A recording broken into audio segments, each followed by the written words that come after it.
नमस्कार, मेरा नाम अक्षय खरे है। मैं मध्य प्रदेश उच्च न्यायालय में अधिवक्ता के रूप में कार्यरत हूँ। साथ ही मैं काउंसिल्स कॉटेज नामक संस्था का संस्थापक हूँ।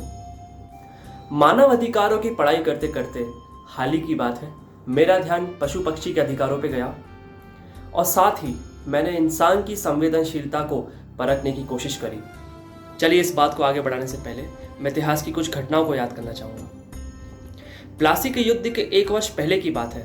एक मुगल शासक ने ईस्ट इंडिया कंपनी के 150 लोगों को फोर्ट विलियम, जिसे आज हम कोलकाता के नाम से जानते हैं, एक छोटे से कमरे में बंदी बनाया था।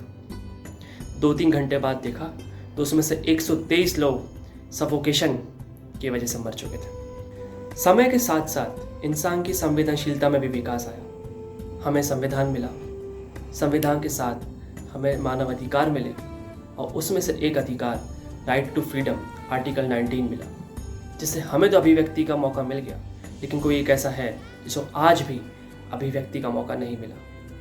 इंडियन पीनल कोड में हम इंसानों के लिए तो वो सज़ा है जहाँ किसी ने किसी का मार्ग रोका हो या किसी को एक बंद कमरे में कैद किया हो, लेकिन क्या आपने कभी सोचा है कि हमने भी किसी पक्षी को एक बंद पिंजरे में कैद करके रखा है?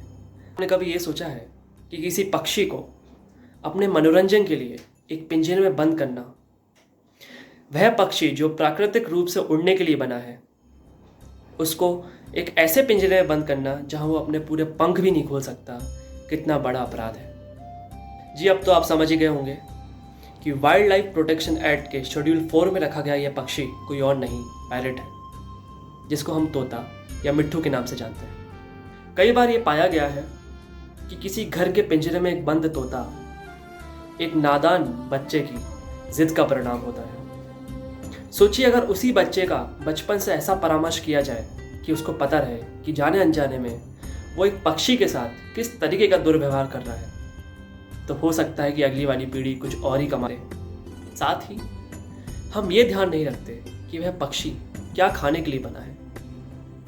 रास्ते चलते बच्चे अपने हाथ की चीज़ उसके पिंजरे में रख देते हैं, ना चाहते हुए भी उस पक्षी को वही खाना पड़ता है जो हम इंसान खाते हैं। National park, wild life sanctuary, bird sanctuary, जू, ये इन सिटू या एक्स सिटू कंजर्वेशन के नॉर्म्स के अंतर्गत किए जाते हैं, लेकिन किसी पक्षी को घर के पिंजरे में रख के अपने मित्र मंडल से दूर, अपने माँ बाप से दूर, अपने साथियों से दूर रखकर एक छोटे से केज में रखना सिर्फ और सिर्फ अन्याय है। लेकिन वो दिन दूर नहीं है जब भारत भी पिंजरा मुक्त होगा, क्योंकि इस अंधकार को दूर करने के लिए एक व्यक्ति निकल पड़ा है।